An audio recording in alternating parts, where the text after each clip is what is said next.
right, good morning, everyone. Happy Friday. Welcome to another edition of PT on Ice Daily Show. My name is Jason London. I am lead faculty with the Endurance Athlete Division, meaning that I teach rehabilitation of the injured runner online and live, as well as a professional bike fitting course. So, going to talk some principles for treatment of endurance athletes today, but this really does apply to any athlete that you're working with. And before I get started, just some upcoming events in the Endurance Athlete Division.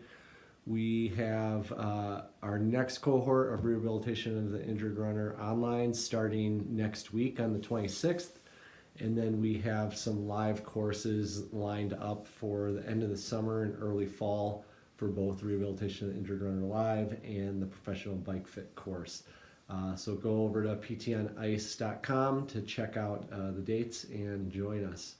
So today what I want to talk about is getting our athletes to the starting line, not necessarily the finish line. So this is for those athletes or runners really that come in the week or two before the race, and they've hopefully been putting all their training in over the past couple months, and they've had an injury crop up, and they've likely waited until tried everything except coming into PT until like the week before the race or 2 weeks before the race, and they're really looking for a miracle, in both my opinion and probably their opinion too, to where they're at the point where they can't run without pain, and they have their marathon, that they've been training for, oftentimes their first marathon coming up here in a week or two, and they're really looking, to be able to complete that marathon. And so I always talk to my runners about, I'm going to help get you to the starting line. It's up to you to get to the finish. And there's three main principles with this. The first principle is putting out the fire, really trying to reduce irritable symptoms. Second principle is being optimistic while at the same time being realistic. And the third principle is sticking to the plan. So for the first principle, putting out the fire, that shouldn't be new information to any of you. It's really just trying to address symptoms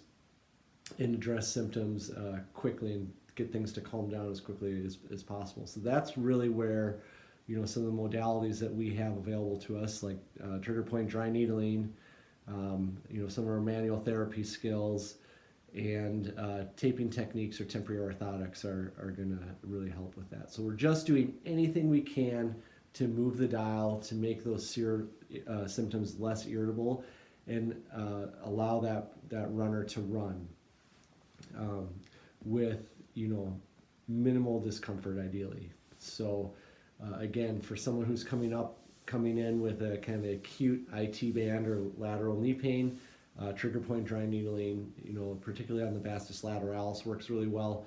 That patient coming in with acute or irritable patellofemoral pain, McConnell taping works great. And then sometimes adding in temporary orthotics. So getting things that you can do to move the dial right away is going to be what we need to do. And these of course are usually temporary measures, but we're just trying to get them to the starting line.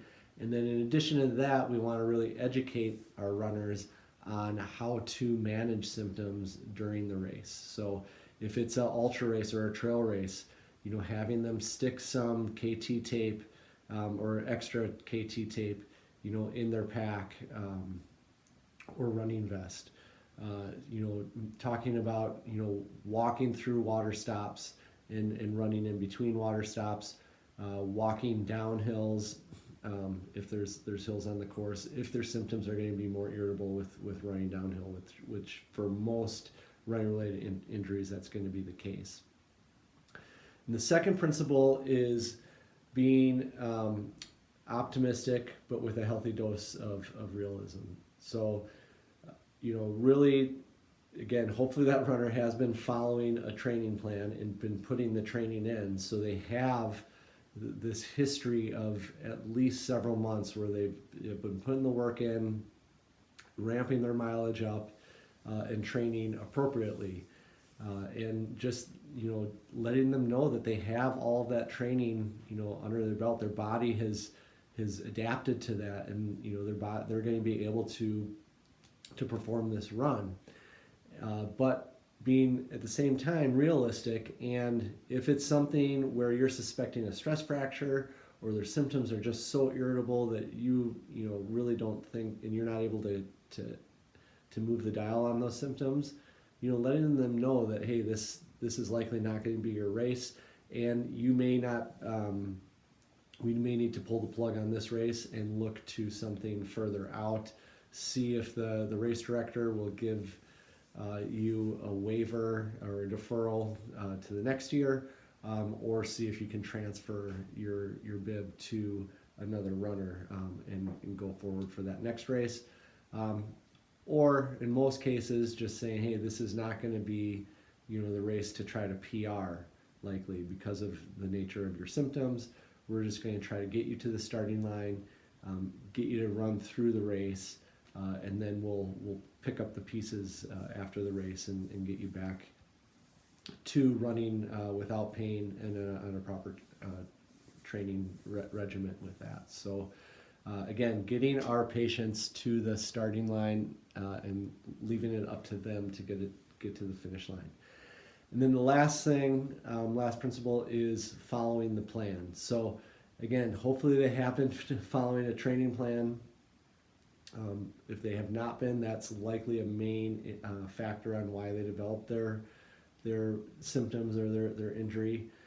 But all training plans are going to have a taper before the race.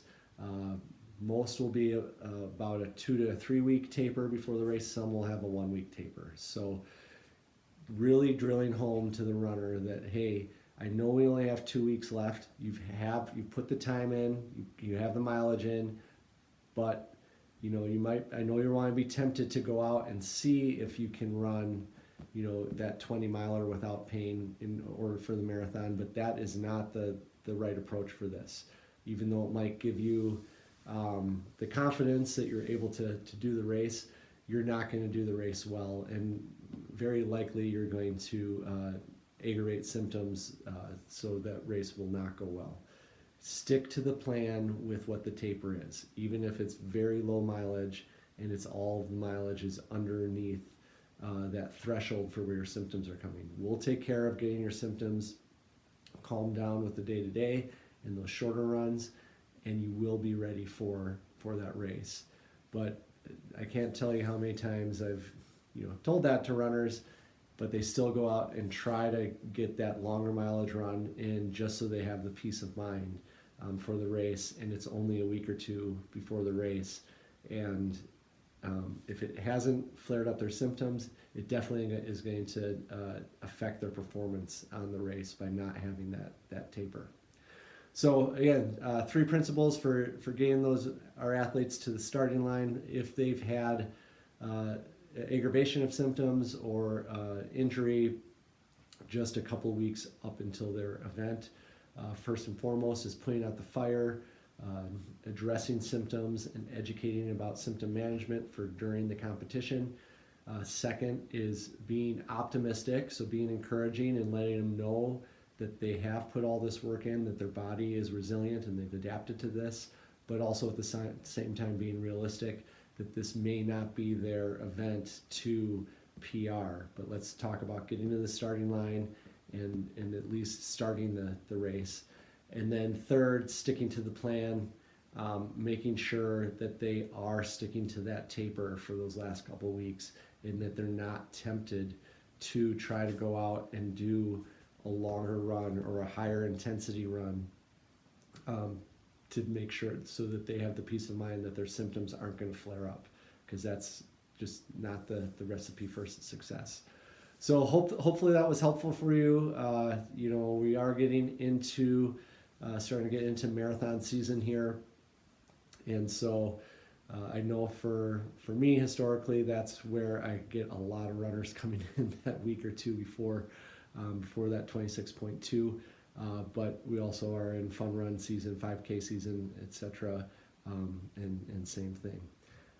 Again, have a great weekend. Get outside, enjoy the outdoors, do something active with friends and family, and drop me a line if you have any questions, or join us for one of the endurance athlete courses, whether it be the online rehab of the injured runner or one of our live courses for either rehab of the injured runner live or professional bike fit.